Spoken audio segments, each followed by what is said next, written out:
Feliz sábado a todos e a todas, uma grande alegria, uma grande satisfação estarmos juntos mais uma vez. Gostaria de dizer a você uma grande questão que está nos trazendo muita alegria, porque o nosso canal está atingindo a marca já de 500 pessoas, já passamos de 480. Agora, quando a gente completar os 500, você que comentar, você que participar, você que se inscrever, nós vamos fazer sorteio, nós vamos fazer uma festa, porque a Deus toda honra, toda glória e todo louvor. E você que tem participado desse canal com estudo específico, breve nós teremos muitas novidades, já estamos apresentando novidades com pessoas que têm profundo conhecimento das Sagradas Escrituras. Eu gostaria de dizer a você que hoje nós temos a honra e o prazer de recebermos o nosso querido pastor Sanderson.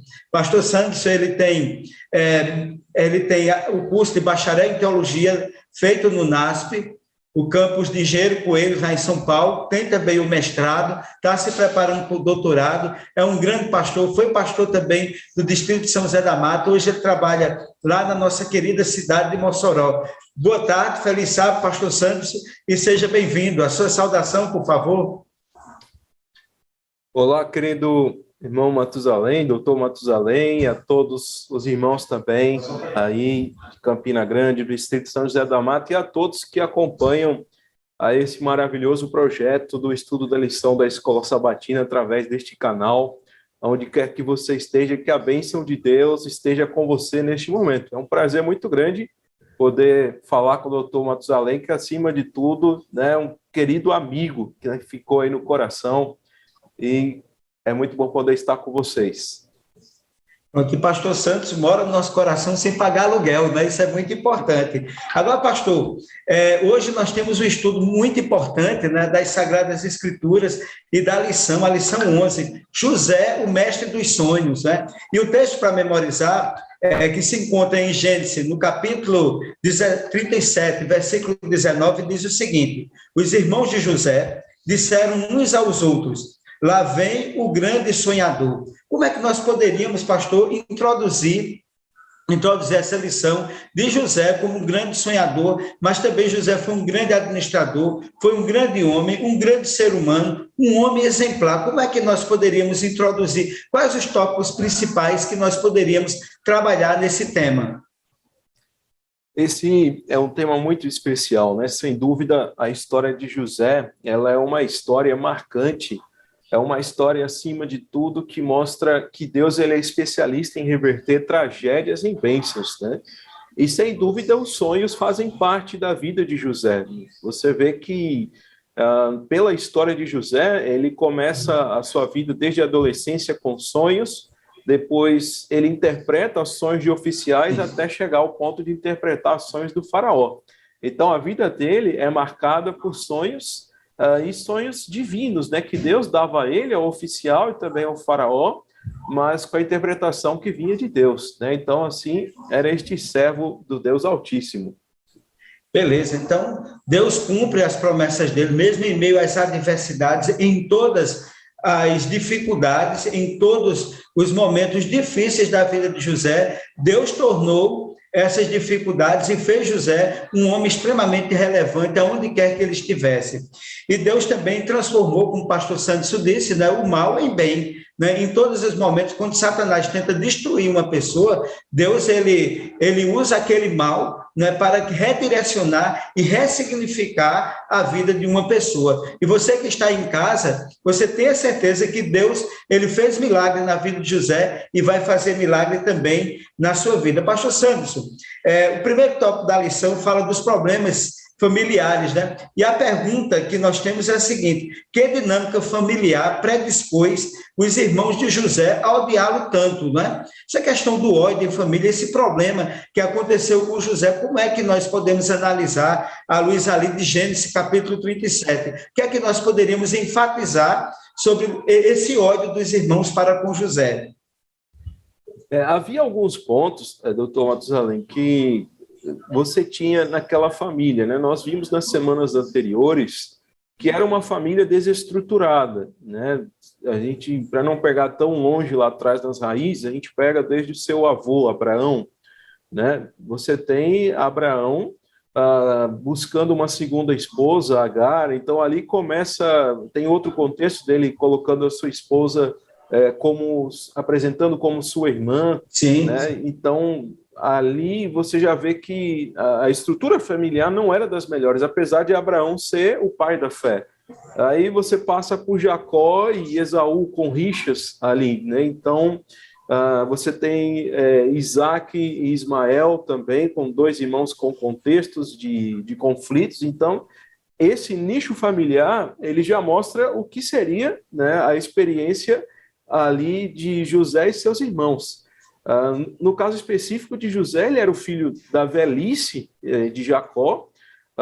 Também havia um contexto ali de que ele era o filho da mulher amada, né, de Jacó. Então, os outros tinham mais motivos ainda para ter ciúmes dele, porque era o filho da velhice, era o filho da mulher amada, enquanto que Lia era desprezada, a mãe de José era amada, né? E depois que Raquel morre, parece que Jacó ele transfere o amor que ele tinha por Raquel para os filhos caçulas, né? Que eram ali José e Benjamim. Fora que ele fazia o que era certo e os irmãos procuravam fazer coisas que eram erradas, e José era um daqueles que ia, às vezes, e contava para o pai, né, o que os irmãos estavam fazendo. Então, ele tinha vários motivos ali para poder ter, assim, esse sentimento que ele recebia de ódio, né? Os irmãos tinham inveja dele por todas essas características. exato. Pastor, no segundo tópico da lição, aí, resultado de todo esse ódio que foi alimentado, né, que foi construído, né? José, talvez, às vezes, a gente, na vida também, a gente coloca determinadas coisas, né? E José, talvez na inocência dele, colocar os sonhos que ele colocou para os irmãos, isso foi alimentando o ódio dos irmãos. E como foi que os irmãos se comportaram, né, quando tiveram a oportunidade? O segundo tópico traz sobre a questão do ataque a José, né? Até que ponto um coração não regenerado pode ser perigoso e mau? O que ele pode levar a qualquer pessoa a fazer, como no caso específico dos filhos de José, que a gente tem um problema, como o senhor disse, que vinha de natureza familiar, de desestruturação, né? Deus ressignificou a vida de Jacó para Israel, mas, portanto, né, a poligamia adotada por ele, o filho de muitas mulheres, trouxeram problemas para ele. E agora, qual foi o tipo de ataque que os irmãos de José colocaram diante dele, né, diante do ódio também que eles tinham de José? O que foi que eles fizeram especificamente com José? Doutor Matusalém, eu gosto de uma frase que, na verdade, a frase ela é forte, né? É uma frase que o sentido dela é um sentido triste, mas que se aplica bem aqui aos irmãos de José. Essa frase, ela passa por vários personagens da Bíblia, né, que infelizmente não tiveram comunhão com Deus. A frase diz que a falta de Deus amargura a vida das pessoas. Sim. Então, o que se passava com os irmãos de José é que eles não tinham essa comunhão profunda com Deus.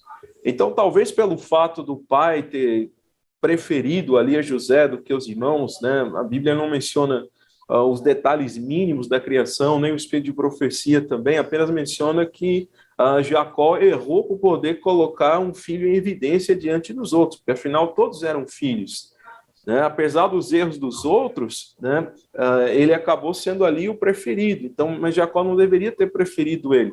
Isso foi gerando uma maldade no coração dos irmãos, eles foram crescendo com inveja, sim, com rancor, a ponto que quando José foi ali, né, ver se os seus irmãos estavam bem, amando do pai, né, ali naquela região de Siquém, que tinha sido justamente a região onde a irmã deles, né, Diná, havia sido abusada, por isso o pai manda que José vá ver se está tudo bem com eles, né, mas eles não estavam mais lá, estavam em Dotã, e quando José chega a Dotã, eles já começam a planejar um plano para matá-lo mesmo, para exterminar, né. Isso é o que acontece quando um ser humano ele fica longe de Deus, tão distante de Deus, que ele começa a pensar coisas mirabolantes, destrutíveis, né? E foi isso que aconteceu aqui com aqueles irmãos de José. Procuraram, sem Deus, né, tomar atitudes humanas para tentar resolver um problema que eles colocaram na cabeça deles. E aí, né, eles venderam, não foi? Eles chegaram a vender José, articularam um plano. O plano inicial seria para matá-lo, mas aí houve a intervenção do mais velho, talvez por um remorso, né, do próprio Rubens, em uma atitude, né, com uma concubina com uma serva de Raquel, né, um ato extremamente negativo que nós encontramos na pessoa do primogênito de Jacó, né? Ele se intervém para que efetivamente não aconteça, né, não aconteça o que seria mais trágico, a morte de Jacó. Então, eles decidem qual foi a decisão deles, quando eles efetivamente venderam José, né? Qual o significado disso, né, desse momento, dessa venda de José a uma caravana de ismaelitas? Eles queriam, de toda forma, se livrar de José, né? Então, a forma como eles encontraram, né? Alguns já começaram a sentir um remorso antes mesmo de concretizar ali aquela venda do seu irmão amado, né? Primeiramente, os lançaram no poço. Inclusive, a Bíblia Shed, ela faz um comentário aqui dizendo que foram encontrados muitos poços artesianos com caveiras dentro. Isso era um símbolo de que jogavam pessoas ali para morrer mesmo. Interessante. Né? Uhum. Então, provavelmente, alguns ali, como eram 11 irmãos, né, que estavam fazendo naquilo, melhor dizendo 10, né, porque Benjamim não estava, ali ainda era criança, né? Mas enquanto se passava essa situação, eles tinham plano de poder exterminar. Então, o plano era jogá-lo no poço, né? Rubem, como bem o senhor disse, tentou retirá-lo dali, mas não foi possível. Então, eles venderam ele para poder se livrar do seu irmão, com a desculpa de que a consciência estaria menos pesada. No livro Patriarcas e Profetas, né, a serva de Deus, Ellen White, ela comenta, dizendo que alguns dos irmãos até pensaram em voltar atrás, né, e desistir daquele plano ali, enquanto estavam negociando com os mercadores ali, que eram descendentes de Ismael. Né? Sim. Então, mas eles pensaram, não, agora já é tarde demais para voltar atrás. Se a gente volta com ele para casa, ele denuncia o nosso pai, e aí vai ficar feia a história para nós, né? Mas eles não tinham a dimensão de que a situação ia piorar muito com Jacó recebendo essa notícia, né? Seria muito pior para Jacó. Exato. Fecha-se exatamente o capítulo 37 do livro de Gênesis nesse contexto aí. Aí depois, pastor Santos, a Bíblia faz um corte nessa história, né? Nessa história, onde entra com uma outra história, né? De um outro problema muito grave na família, que é o caso de Judá e de Tamar, né? Qual o contexto dessa história? E por que será que essa história foi colocada aqui no meio da história de José, aparentemente sem um contexto, né? Porque depois, a partir do capítulo 39, já vai retomar a história de José. Como é que a gente pode entender esse contexto aqui, que a lição, ela sai do foco, a própria Bíblia aqui no livro de Gênesis, né? O contexto é diferente do que vem sendo narrado, né? Do capítulo 37 para o capítulo 38. Por que pontos a gente poderia entender nesse contexto aqui? Note, doutor Matusalém, queridos irmãos também que acompanham esse resumo aqui da lição, que aqui no versículo 1 do capítulo 38, a Bíblia diz assim: aconteceu por esse tempo que Judá se apartou dos seus irmãos. Né? Eu não sei se aqui foi uma consciência pesada de Judá. Judá foi o responsável por querer vendê-lo, né? Não só por querer, mas ele o efetivou a venda ali junto. A ideia partiu dele, né? A gente até se pergunta como é possível, né, que Judá tenha sido a linhagem de Jesus, da genealogia de Jesus, né, da tribo de Judá, sendo que Judá foi quem fez essa maldade, teve essa ideia, né, de vender a José. Mas provavelmente ele tenha se apartado aqui por não conseguir viver com o peso da consciência, né, de ter feito isso. Parece um ponto fora da curva o capítulo 38, mas não é. Na verdade, ele deixa aqui a sua família e vai morar longe, procura uma mulher cananeia que não tinha os mesmos costumes da sua família, e aí ele começa a procurar uma estrutura familiar, e nessa estrutura familiar ele começa a arranjar problemas também, né? Exatamente. E o que é interessante, pastor, na conclusão dessa história, é que Deus, mais uma vez, assim como na história de José, nessa história também Deus transformou o mal em bem, porque, como o senhor disse, né, a descendência de Jesus veio exatamente de Judá, né? Então, Deus, ele é especialista, né, em transformar casos que não têm solução para o quê? Para a bênção, né? Então, se o querido ouvinte, se qualquer um de nós tivermos alguma coisa, algum problema que a gente entenda que não tem solução, que é um ponto um ponto crucial na sua vida, que não tem resposta, que não tem solução, Deus é especialista. A Bíblia diz: entrega teu caminho ao Senhor, confia nele e o mais ele fará. Então, vendo esse contexto aí de Tamar, né, e vendo até que a genealogia de Jesus, né, se concretiza a partir disso aí. Agora José, aí agora voltamos, né? José como escravo no Egito. E aí, como é que foi essa experiência de um homem que foi fiel a Deus, vendido pelos irmãos, odiado pelos irmãos, né? E agora ele está no Egito, tudo será flores para José no Egito, pastor. E aí, como é que fica a questão de José chegando no Egito? Tudo melhorou para ele ou aconteceu algum problema muito sério lá, talvez até pior do que aconteceu com os irmãos? O capítulo 39, né, aqui de Gênesis, ele se inicia com essa questão dele chegando ao Egito e sendo recebido por Potifar, né, aqui que era o guarda, né, o chefe da guarda do faraó. Sobretudo, tem alguns versos aqui no capítulo 39 que mostram os problemas que José teve ali. Ele foi muito bem recebido ali, né? Deus providenciou até mesmo isso para ele, porque ele chegou ali um adolescente, talvez aos 17 anos de idade, né? E foi trabalhar justamente numa boa casa. Potifar era um bom homem.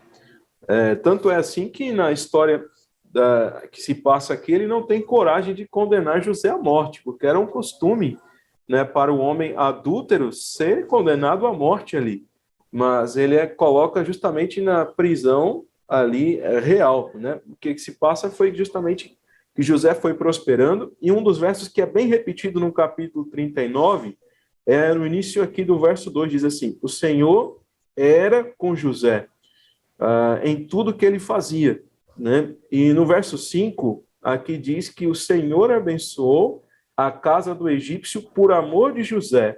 A bênção do Senhor estava sobre tudo que tinha, tanto em casa como no campo, né? O verso 21, ele volta a dizer: o Senhor, porém, era com José, né?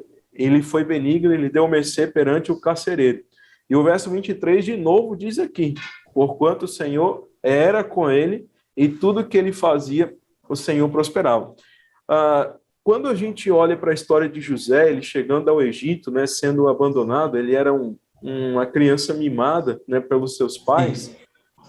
Eu confesso que por vezes a gente se pergunta assim: por que Deus, o Senhor deixou que ele passasse por tudo isso daqui?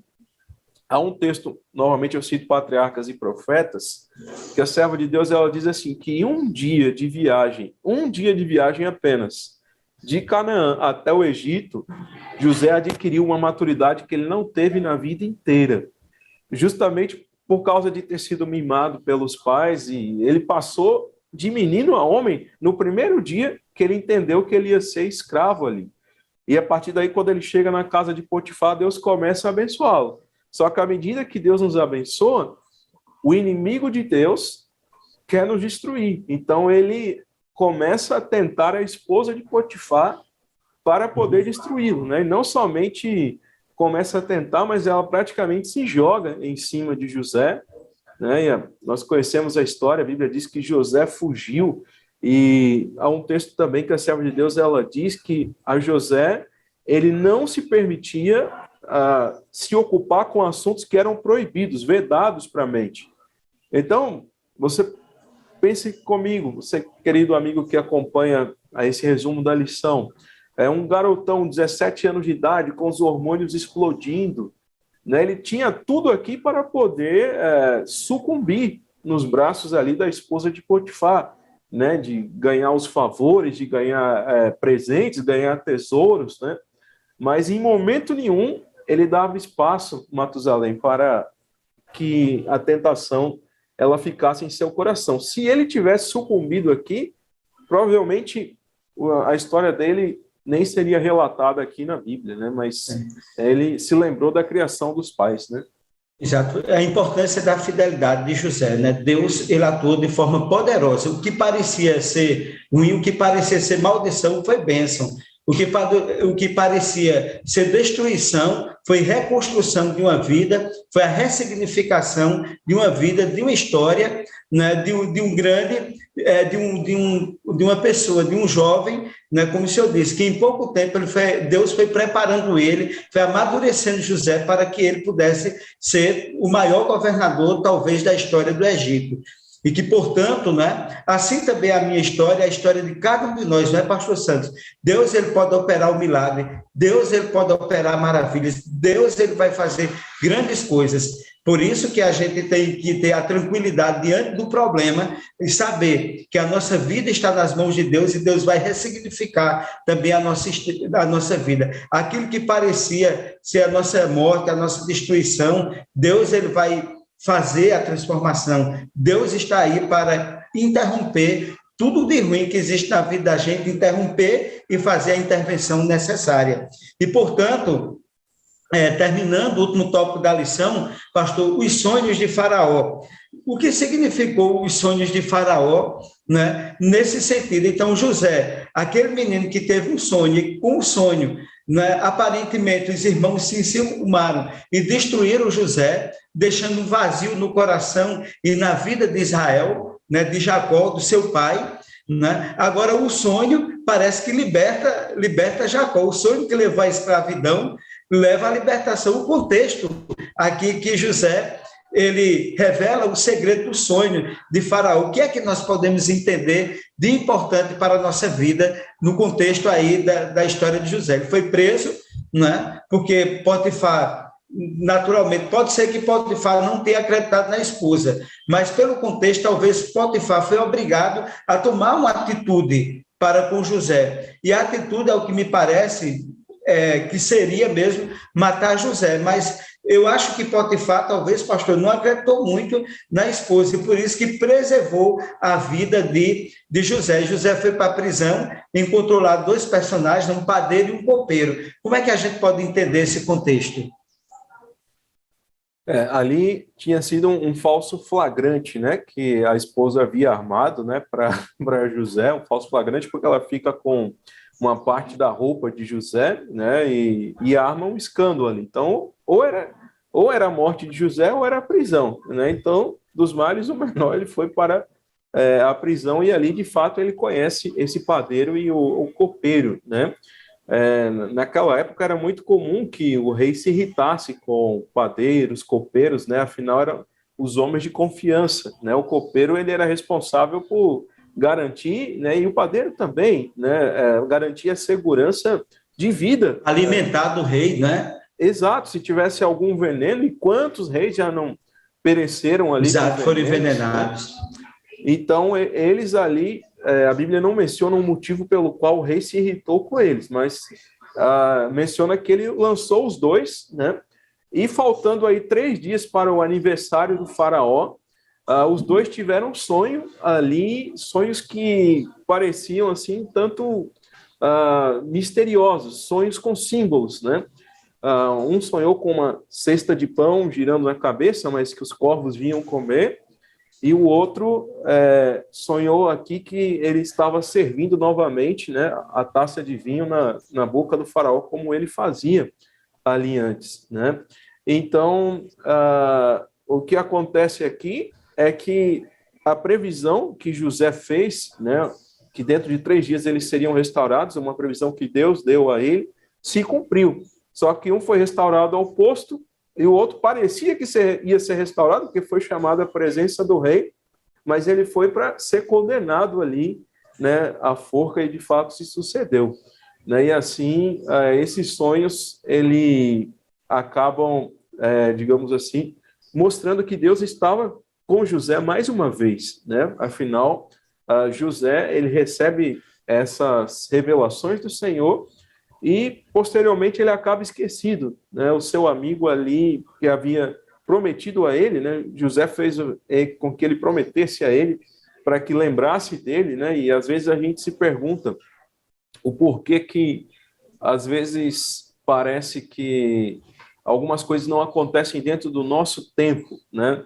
Lendo essa história, é uma das histórias que mais eu li na Bíblia, a história de José. Às vezes a gente se pergunta, né, Senhor, por que parece que tantas vezes o Senhor está em silêncio? Por que parece que a gente pede, nós pedimos tantas coisas a Ti, mas as coisas não acontecem dentro do nosso tempo, é só dentro do seu tempo. E aqui foram 2 anos, e quando aquele homem é restaurado, né, no caso o copeiro é restaurado à sua posição, e José pede para ele, lembra de mim, né? A serva de Deus, ela diz que acendeu uma fagulha dentro de José, que ele ficou cheio de esperança. Agora eu saio daqui, agora eu provo que eu sou inocente. Ele não esperava que ia ser governador, ele esperava que ia provar a sua inocência, que ele ia ficar livre da prisão. Mas aí ela diz que a fagulha foi se apagando pouco a pouco, né? E mesmo um homem de Deus, né, também pode esmorecer na fé, como ele aqui. Mas no momento certo, Deus deu sonhos ao faraó, das espigas, né, tanto espigas mirradas como vacas mirradas, e espigas fartas como vacas gordas, né? E as espigas mirradas, elas devoravam as espigas fartas, e as vacas magras devoravam as vacas gordas, né? Em ambos 7, né? E era o mesmo sonho. E mais uma vez um sonho muda a vida de José, né? Porque afinal esses sonhos revelavam que o Egito ia ter 7 anos de fartura, depois 7 anos de miséria, né? E José é chamado ali, aí sim 2 anos depois, aquele copeiro se lembra de José, né? E chama José para poder ali dar o seu parecer sobre os sonhos, né? E José logo de cara diz, olha, eu não tenho poder para fazer isso, mas o Deus do céu tem poder, né? E aí começa uma manifestação sobrenatural de Deus sobre o Egito. Que coisa maravilhosa, né? Acima de tudo, o sonhador, eu acho que precisou entender uma coisa, que Deus tinha um grande sonho para ele, né? E é assim, né? Deus está sonhando com a gente, Deus tem planos e projetos para a nossa vida. E aquilo que pode parecer a morte, a destruição, a desgraça da gente, precisamos nos lembrar sempre que Deus ele vai ressignificar a nossa vida, e José aí se torna o quê? Um governador do Egito, um homem exemplar que faz com que o Egito, em meio às adversidades impostas no mundo, de seca, de fome, de tudo, o Egito ele vivencia o quê? A prosperidade. Então, Deus ele sonhou com José, e Deus está sonhando com cada um de nós. Pastor Santos, quais seriam as suas palavras finais diante de uma história tão maravilhosa, uma história tão relevante de um grande personagem da Bíblia, que é, sem sombra de dúvida, um exemplo para todos nós? Veja bem, Matusalém, a história de José, ela nos mostra como Deus pode reverter uma tragédia em bênção, né? Mas para isso, nós temos que avançar na fé. Os grandes casos, digamos, de personagens que naufragaram na fé foram porque não souberam esperar. Abraão, se tivesse esperado, teria ali evitado muita tragédia. Evitado essa tragédia. Do seu filho Isaac, não precisaria de uma outra nação ter saído, né? Como é a nação que descendeu tão gigante também, né? Como a nação de Ismael. E Deus ele cita, fala através da serva dele, né? Que inclusive Deus só pediu o sacrifício ali no Moriá porque Abraão tinha caído e buscado uma segunda esposa, senão não era necessário isso. Aí você pega também ali Eli e Eucana, né? Eli tinha falado para a esposa de Eucana que ela teria, né, um filho ali, e ela pedia aquilo a Deus, mas também buscaram uma segunda esposa, Penina, e assim mais sofrimento, né? Então, se José ele tivesse em algum momento naufragado, não tivesse aqui esperado por Deus, né, por Deus responder, então o que aconteceria? Ele teria perdido as bênçãos de Deus. O problema é que muitas vezes nós não sabemos esperar. Isso aqui vai em vários aspectos do nosso cristianismo. É uma oportunidade que a pessoa tem, quem sabe, para trabalhar, mas aí o trabalho tem a proposta de trabalhar nas horas do sábado. Mas isso não é uma opção. E o problema é que às vezes a gente não entende e a gente quer negociar com o pecado. Pode ser também um relacionamento fora da igreja, né? Falando abertamente à juventude, aos jovens. Às vezes o jovem fala, pastor, não tem nenhuma menina na igreja, não tem nenhum menino na igreja, mas não sabem esperar no Senhor e acabam buscando lá fora e depois buscam um casamento interreligioso. Verdade. E aí se transforma numa tragédia, numa família em julgo desigual. Então, querido amigo que nos acompanha, saiba esperar no Senhor, porque se você for fiel a Deus, a Bíblia diz que há uma bênção para aqueles que esperam no Senhor. Amém. Pastor Santos, muito obrigado por participar. Que Deus continue abençoando o seu ministério, tá certo? Que seja um ministério cada vez mais próspero, né, para a honra e glória de Deus, e que o Senhor continue sendo a pessoa extraordinária que o Senhor é. O Senhor poderia fazer uma oração para os nossos queridos amigos e ouvintes, e a Ele, Deus, toda a honra, toda a glória e todo o poder, e agradecemos a você que nos acompanhou, nosso canal aí, compartilhe o nosso canal, dê um like aí, para que o canal ele seja cada vez melhor, que ele continue sendo uma bênção na minha vida e na sua vida. O senhor poderia fazer uma oração final, por gentileza? Com certeza, doutor. E antes, eu queria só ler um versinho aqui, Sim. que já é o começo da oração. Isaías 64, verso 4, diz assim, porque desde a antiguidade não se ouviu, nem com o ouvido se percebeu, nem com os olhos se viu Deus além de ti, que trabalha Amém. para aquele que nele espera. Então, Amém, que coisa linda, Deus né? trabalha para aqueles que nele esperam. Isso. Oremos. Querido Pai que estás nos céus, louvamos o teu nome desde hoje à eternidade, Senhor, porque tu és Deus forte, grande, Pai da eternidade, Príncipe da paz. Louvamos o teu nome porque, através da história dos patriarcas, profetas, discípulos da Bíblia, nós podemos ver quão grandes obras o Senhor fez, Senhor. E sabemos também que o Senhor continua fazendo grandes coisas para os seus filhos que esperam em ti. Dai-nos força, Senhor, para combater um bom combate. Ajude-nos a esperar em ti, em teu poder, em teu amor, com a segurança de que em breve o Senhor estará voltando e poderá nos dar muito mais de acordo com a sua vontade. Ajude-nos a sermos fiéis, não porque mereçamos, mas pelo teu amor e pela tua misericórdia. Nós te pedimos isso no nome do seu Filho Jesus. Amém. Amém. Um feliz sábado. Obrigado, pastor Santos. Até logo a todos vocês. Até o próximo sábado.